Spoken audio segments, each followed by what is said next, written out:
Hey, what's going on, y'all? It's Ricky with Late Night Lake Show. Real quick, this is a two-part interview with Nick the Quick Van Exel. Part one, Stace is doing the intro for. So if you did not see that one first, make sure you go and search that one in the playlist. If you have seen that part of the interview, you're in the right spot. We're going to jump right into part two of the Nick Van Exel interview. But if you are not already, make sure you are subscribed to the channel. Make sure you subscribe to Late Night Lake Show wherever you get your hashtag good content.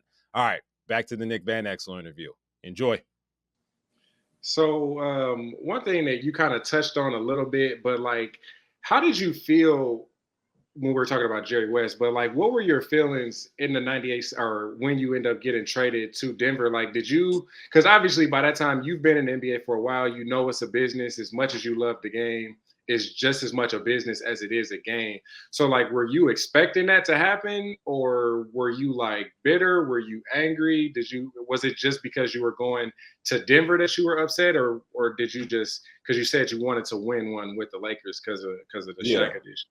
I mean, at the time, it was like I'm ready to go. Like I was burnt out of everything that was going on around there at the time. Like it's a lot of things that people don't see behind the scenes, and I was just like, oh, I'm so tired of this shit. I need to get out of here. But my agent would call them, and of course they would be like, oh no, we're not gonna move him. We're not gonna move him. And then I think I was on vacation, and I had just talked to my agent. I was on vacation.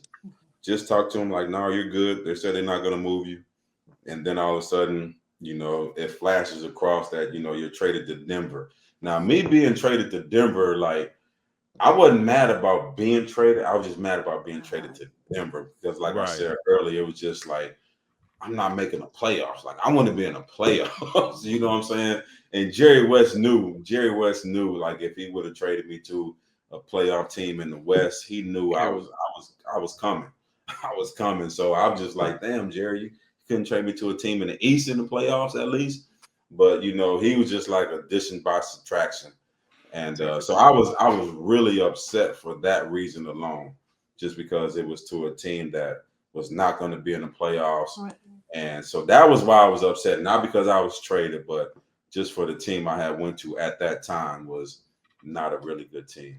Yeah. So, and then kind of like what Stacy was talking about, because it was always your love for the game is always able to be seen just in how you play. You can usually tell someone's true feelings for the game and how they play, and what you see comes out. But now, as far as you being in coaching, where do you feel like your aspirations are for coaching? Do you want to take it further, or are you just involved in the game because you want to stay attached to it and you love it? Or are you like coaching your babies? Because I coach my kids teams, because I want to stay attached to the game and keep my hands on them as long as I can. Yeah.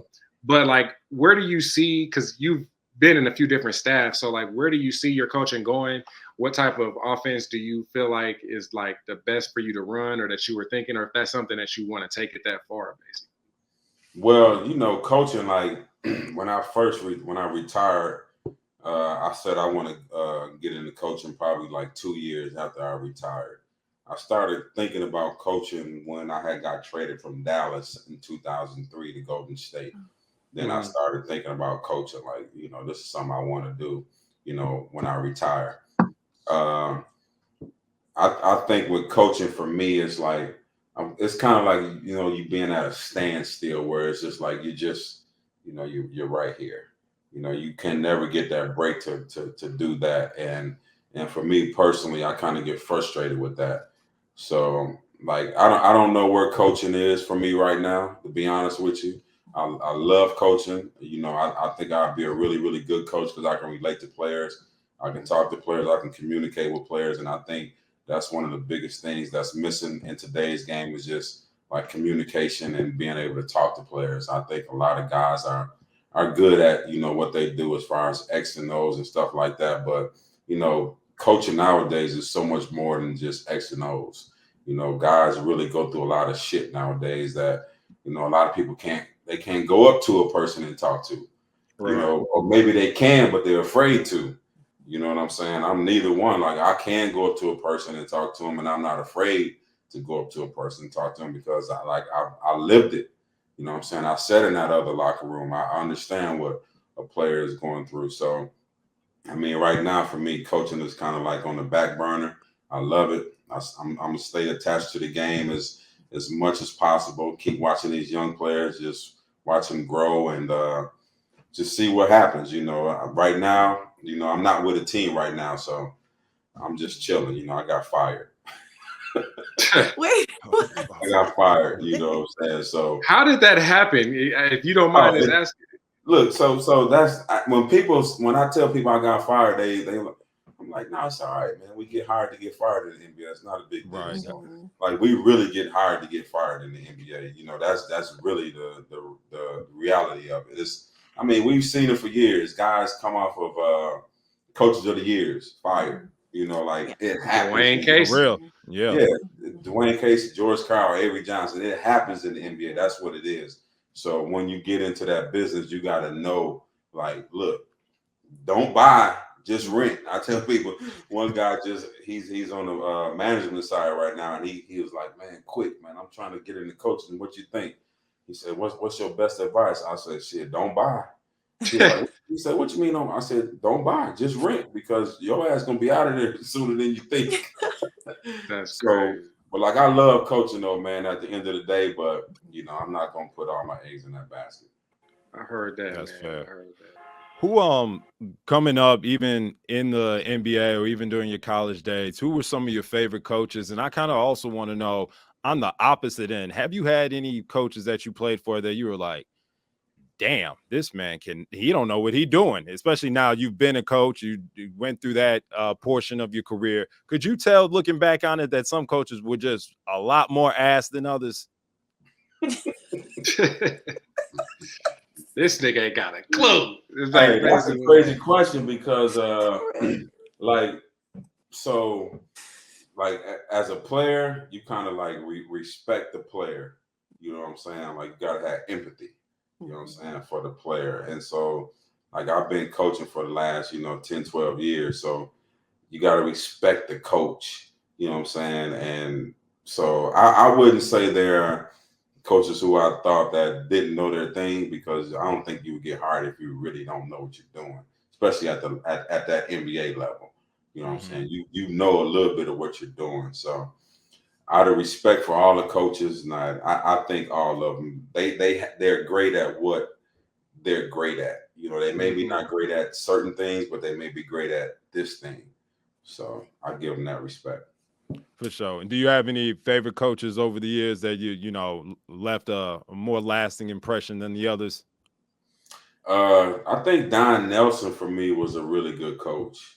Don Nelson was a guy who, like, people always look at me as like a player who just shot, and I really wasn't like that. I really didn't just shoot all the goddamn time.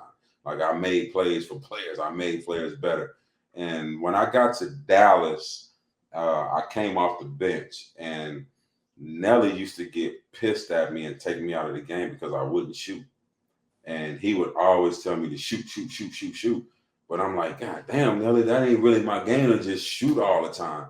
And like we can be beating somebody and he'd throw me in the game and I'm out there just because again, like I don't want to play in the game like that. And Nelly would take me out the game and curse me out. Like Nelly was one of the first coaches who really didn't bite his tongue. Like he really just set me down and like told me what the deal was. But I like Nelly because Nelly was one of the first coaches who wasn't afraid to play a Steve Nash at 6'3" and a Nick Van Exel at 6'1" in the backcourt. Back then it was like 6 foot or 6'2" and 6'6", and then 6'7". Nelly wasn't afraid to play small guys. Like he wasn't afraid to throw a junk lineup out there and see what happens, make that other team adjust to you. He wasn't afraid of that. So Nelly was one of the guys who I like really appreciated as a coach. You said, I gotta ask you something real quick. You said Don Nelson. Did y'all know that he was a like kind of like a hippie or like a pothead back in the day, or is that something that was like a later on revelation? Like, did y'all know he was? See, it's a lot of things that people really don't know about the NBA. There's so much shit that you could talk about. So I'm gonna tell you one quick story. We're meeting after practice, and Nelly brings us all in. and Willie Nelson, Willie Nelson, the country star Yeah. singer. He's like, hey guys, Willie is inviting you over to the hotel. He wants you guys to come over and just hang out with him. And we had a player named Walt Williams, the Wizard. That was my man. So he's like, yeah, Walt. He's gonna have some of that green stuff too for you. So come on over. Let's have All right. That's hilarious. So yeah, like Nelly just been, yeah. But I ain't gonna lie, that was surprising. I ain't gonna lie. I see. He from that era where white folks call weed dope. They were like, "You smoke dope?" Look, I seen Nelly a few years ago, and he had his hair all down with curly. Yeah. And I was like, "What's up, Coach?" He's like, Right. That's But hilarious. yeah, Nelly was cool, man. He came from that era, from back in the day. So yeah, Nelly's a great guy, man. Obviously, watching Steve Nash as a young player coming to the league, you were backing him up when he came in. Just talk a little bit about what you saw in a young Steve Nash at an early age, and obviously, he has all the accomplishments, 2-time MVP. What was your first impressions of Steve Nash when he came into the league with Dallas? When he first came in, I was going at his neck. So I was like trying to just destroy him because like I wasn't on his team at the time. Mm-hmm. So I was in Denver, so I was just trying to destroy him, just let him know what was up. And then like when I get to Dallas, I realized Steve was a cool ass dude. He's laid back. He gets along with everybody. And the thing about him was like he was a bad boy. Like his handles was crazy. He could shoot the ball. He wasn't afraid. Like Steve, Steve was a soccer player. His brother's professional soccer player, so he was tough. He had some toughness about him. So to see him go from Dallas and then go to like 2 MVPs, like I would say it was surprising because the only reason it was surprising is because the style of play like allowed him to flourish. You know what I'm saying? When he went to Phoenix, I don't know if he gets 2 MVPs still playing with dirt. You know what I'm saying? So like he had that same game, but like we always say, situations can make or break a player. You know what I'm saying? So him going to Phoenix really just individually helped him get to another level as an individual. But I think if he stays in Dallas with dirt, I think they probably win a championship while those two are together. Also, you add Michael Finley and whoever they surround around those three. So like Steve is cool as hell, man. Like I hated the situation that happened to him in Brooklyn because I know how Steve is. He's a competitor and he wants to win at all times. And like that really bothered me that it went down that way. But again, coaching and playing is two different ball games. But Steve was a dog, man. I had a lot of respect for Steve.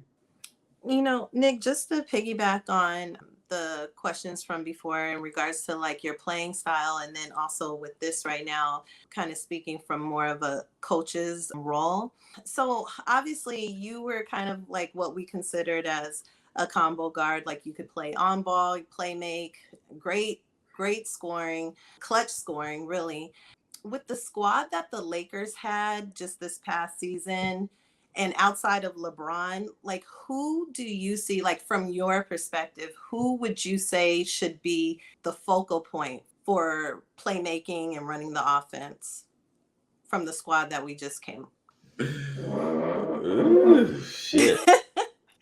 No, I'm laughing because like D'Angelo, I think he's gotten a lot better. So he has the possibility to play make, but I don't think like you probably want it in his hands every single time down the court. Austin Reeves, I think, is going to be a great player. He's going to get better and better. He's just like scratching the surface right now. He's going to get a lot better. So to answer that question, it's like I don't think they have one guy to where they can say, here, you go get us something. You know what I'm saying? Especially from the perimeter standpoint. Of course, you can throw it to AD and AD Right. can get you something. But like from a perimeter standpoint, the way the game is played now is from the outside in. It's a little bit different from when I played. So now you need a guy who can just break somebody down at all times. And I think D'Angelo can give you a lot of that. I think Austin can give you a lot of that. So it's like it's a group right now for them. And I think they're probably right now still searching for that one person who can come in and replace a LeBron at some point down in the future to where we can give this guy the ball at all times and expect him to get something for us that's going to be positive. So I wouldn't say just one person. I wouldn't put that on one person right now. I think they have a pretty good group of guys who can get it done. Yeah, I think so too. I think they got a really good roster, just generally speaking, for being able to match up against multiple styles of play as the season goes on. And obviously, a year of them being able to come back with no major changes to the roster and just most of the core having some time together and some continuity, I think is going to be good. But I did want to. Let me cut you off real quick. Yeah, for sure. So they should have kept all them players they had. That's with LeBron. That's one of the ongoing topics in Lakers Twitter and NBA. That's just my opinion. That's just but I get the wanting to win now. I get it at the time, but it's like this compared to this. Right. Like if they would have thought about this, and you keep the Brandon Ingrams, the Lonzo Ball, like man. It's funny because a lot of those young players have gotten really good second contracts. Like they've actually been really, really good in the NBA. So that's something that it's an ongoing debate because of. Well, they need to let it go because it's over with. So it's been over with. There's a banner hanging. Let's move on. Right. But one thing I wanted to talk about, kind of like to backtrack a little bit, more focus on to you quick, is that the NBA was obviously a different NBA than it is today when you were drafted. Like today, there's only 2 leagues, 2 rounds. How many rounds were there when you got drafted? There were like what? It was 2. I ain't that old. Oh, my bad. So to that point, because you were a second round draft pick, and the Lakers drafted, I guess his name was George Lynch before you. So do you remember how that was? Was there like a weird dynamic between you two, or did you have like a chip on your shoulder from being a second round draft pick coming in with the Lakers? No, not at all. Not at all. I mean, like, I was projected anywhere from 12, until, and then I slipped to 37. And I remember one time when Jerry was like, "Yeah, we really wanted you." I said, "Jerry, you didn't want me that bad, motherfucker. George, you didn't want me that bad." You know what I'm saying? But no, like when we got there, because I had just played George in the Elite 8. He was at North Carolina, I was in Cincinnati, and they knocked us out. So I had just played him, so I was familiar with him. So like, I don't think players like really think about that. Like I think fans like care about that. Like players, it's like it's not a big deal for us. Like we just go into the locker room, we dap each other up, and we move on. And so it's not a big deal for players as much as it is for fans and people in the media who like to write stories and create stories. Who was your favorite teammate all time? I got so many, man. I was cool with everybody. Like Eddie Jones is my guy. Michael Finley is my guy. Antonio McDyess, James Posey. Like, them my top 4. Yeah. My top 4. So I named them just like that. So those are my guys. But I got so many guys, man, that I've always been cool with just about everybody. Mike a Chicago dude too. So y'all local together. Kenosha. Just folks don't know Kenosha and Chicago's not that far from each other. I know we got it. No, I tell people all the time, I'm like literally, I'm in the middle of Milwaukee and Chicago. Right. So people always ask me like, "How the hell are you a Cubs fan?" I'm like, "It's all I saw on TV growing up was Harry Carey." That's right. So that's how I'm a Cubs fan. Shout out Nick the Quick, Cubs fan. Me too, brother. We a little hot right now. They doing their thing. Maybe we'll make a playoff run, but we gonna see. We're going to see for Rolling. sure. The Late Night Lake Show podcast is sponsored by Prize Picks. Prize Picks is the best legal way to play daily fantasy player props in states like California, New York, Texas, and more. You pick 2 to 5 players and an over-under on their projections, and you can win up to 10 times on any entry. The best part is you can mix players from different sports. You could take the over on LeBron combined with the under on Mahomes in the same entry. Prize Picks is the easiest way to play daily fantasy because it's just you versus the projected numbers. Just use our promo code LNLS, and any deposit you make can receive 100% instant deposit match up to $100. So go support the brand and go win you some money. It's the best of both worlds. Again, use our promo code LNLS. I got to know, Nick, as you look at the league today and you look at the players around the league, man, I think there's an abundance of superstar power right now. Who's going to win the championship? You know, even last year, folks had Denver as a contender, but that championship bubble included a decent amount of teams. You look at it going in this year, a lot of superstars moving around, superstars still yet to move. We got Dame and now James Harden calling out his GM by name multiple times. We're going to see what's going to happen, man. But as of today, Nick Van Exel, who are some of the contenders that you're looking for that should be feeling good about their chances of winning the championship? I mean, you got to go back to the defending champs, you know, especially if they come back healthy and don't kick it too much this summer, especially the big fella, you know, if he come back in shape, you know, Right. they got a legit chance of repeating, but, you know, from history, you know, repeating is hard to do. The Lakers, I think, going to be tough again. You know, they made it to the conference finals this year. So, you know, of course, they're going to be up there. Miami, Boston, and, you know, you can't count out Greek Freak in Milwaukee, you know. Right. So, I mean, those 5 teams right now, and then Golden State, you know, they fell off last year, so I'm sure Steph is going to revamp with his crew, him and CP, you know, and Clay and Draymond. So, yeah, those are 6 teams right there that got legit chances of winning. And Phoenix. I was about to say, you didn't even mention Phoenix. You think they got enough depth right now? They real front heavy, and that might top heavy. That might be enough, right? They definitely top heavy, but I think them playing together at least last year gives them an advantage going into this year. Right. And then they got a new coach, new defensive schemes and all that. I'm sure they'll come up with. So, yeah, I mean, like, that's 7 teams that legit have shots at winning this thing. And I think all of them going into the season will probably feel that they are the best team. So it's going to be interesting to see how it shakes out. Obviously, you came to kind of know about us through that fantasy draft that we had where I failed you. Wait. But you know, we're gonna have to just re-show it for the class real quick. Wait, We're just gonna, Yeah, let me see. Let's get right back to it. Jabari, Actually. who you got? All right, I need a point, and I'm torn between 2 right now because Don't take mine. no, You see the look on her face. there's a legend, and then there's a legend in my heart. please You don't. can have a No, God, please, no. you can have a Watch your heart, legend. baby. You can have a legend. I'm gonna take Nick Van Exel because he There should you have been go. on. He should have been making. No, That's who I want. That's a great pick. That's who I want. Bro, That's a great pick. heartbroken. I can't believe you said you left him on. That's hilarious. That's what I said. That's what I said. Go with your heart, Jabari. Go with your heart. Mm-mm. I got it. You knew where I was. Yeah, You couldn't. Yeah, that's what I said. Look, Go with your heart. That is a face right there of somebody absolutely. Hey,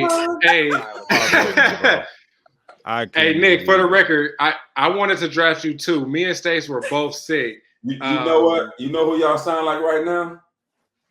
Jerry West. That's funny as hell. That's what y'all sound like right now, Jerry West. Y'all could have took me number 1. Y'all waited that long? Right. Well, look, this was the 3rd round of the Lakers all-time fantasy draft. So 3rd round is basically lottery pick for any other franchise in the league. You know what I mean?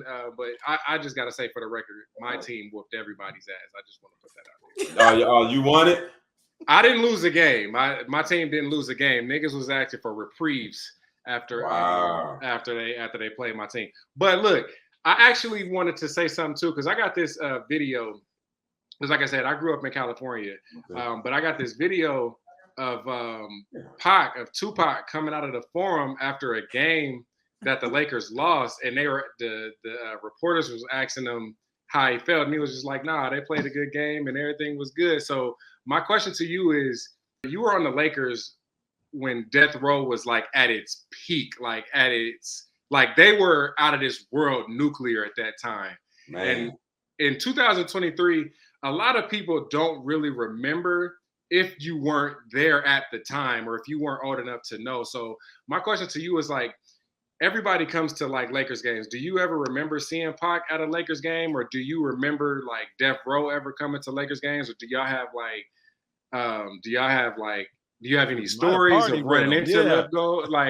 Like how was that? Like, were you ever in Vegas with them or something like that? Like, you got anything you can give us for that? Man, woo, the Death Row days. Yeah.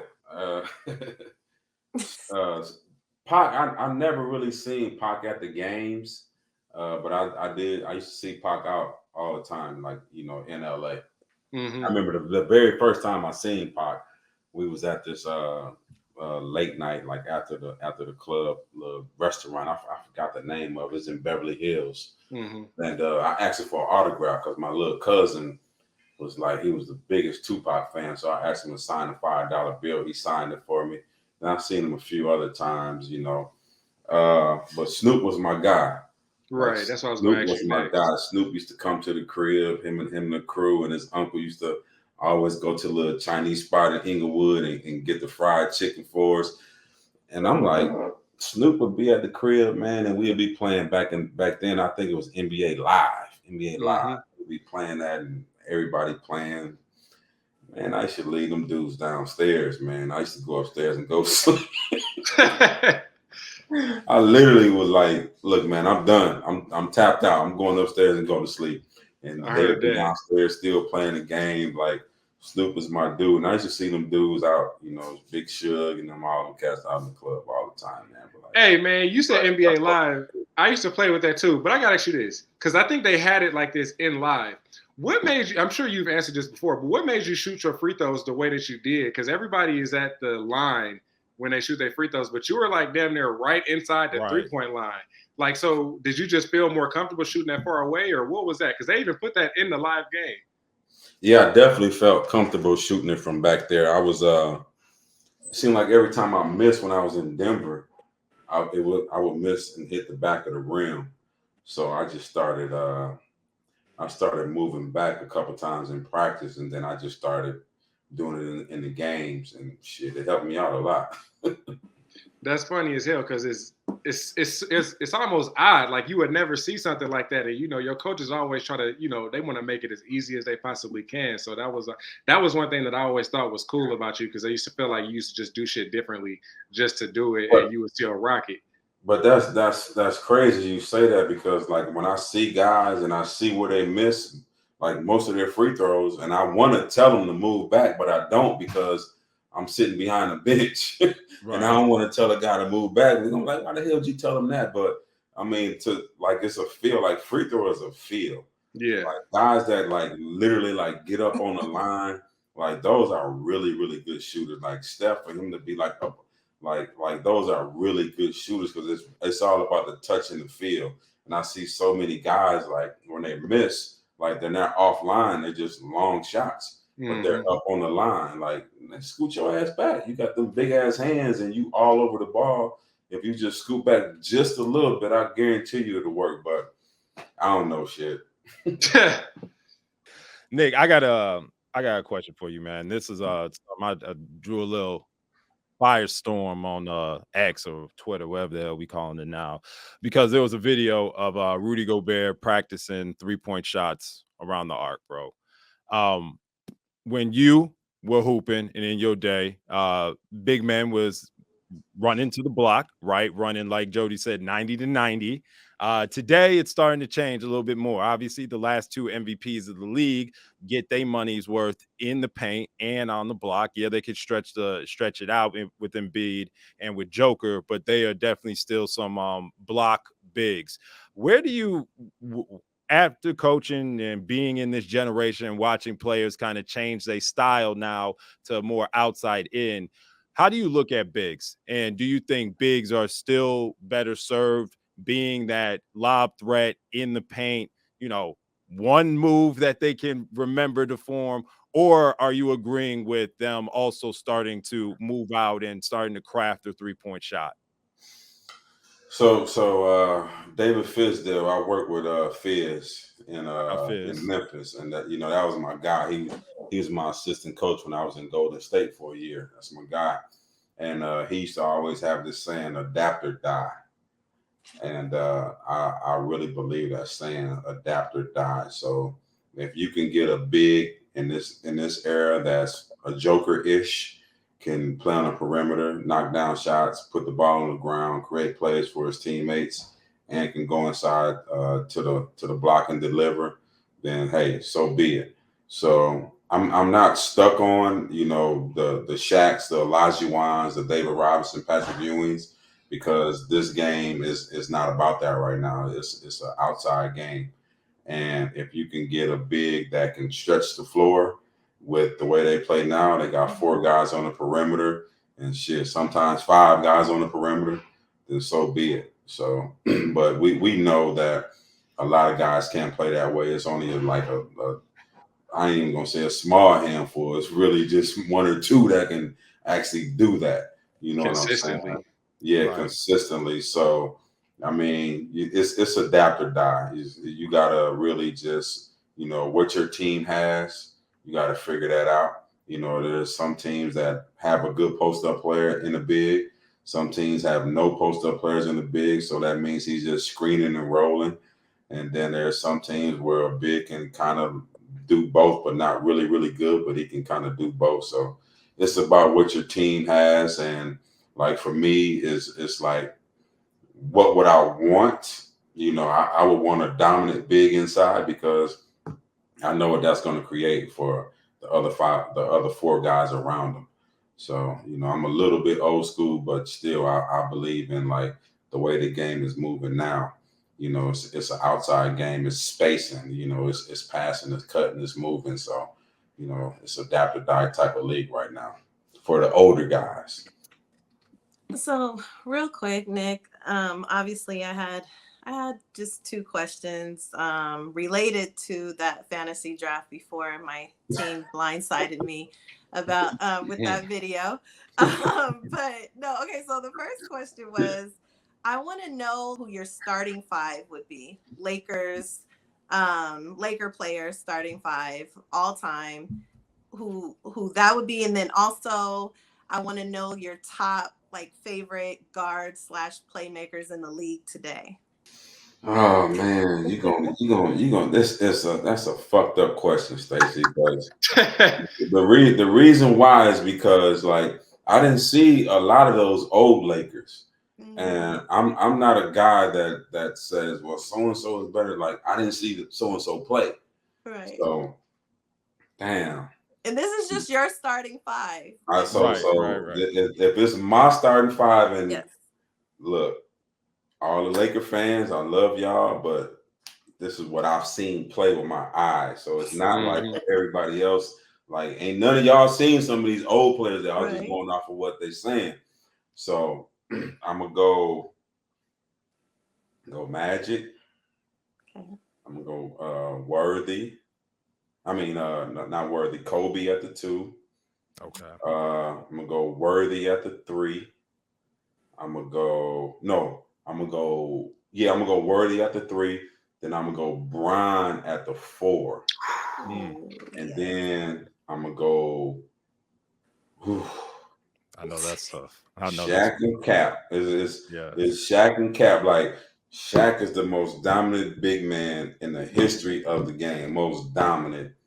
And Cap is just this dude created a shot that ain't nobody else ever done. So, and was elite at it. Elite. So wow. I'm gonna go with Shaq because I played with Shaq. Right. Even though he got me traded, I'm gonna go with Shaq. I was wondering if that was gonna be Oh It'd be shit, funny that's as funny hell. as hell. So I'm gonna go Magic. I'm gonna go Cole. I'm gonna go Big Game, and LeBron at the 4. So because it's a new era right now, and then I'm gonna go Shaq. Top 5 guards, playmakers in the league today for you. Hey, Mhm. oh man, playmakers, or are we talking about scores? Guards / playmakers.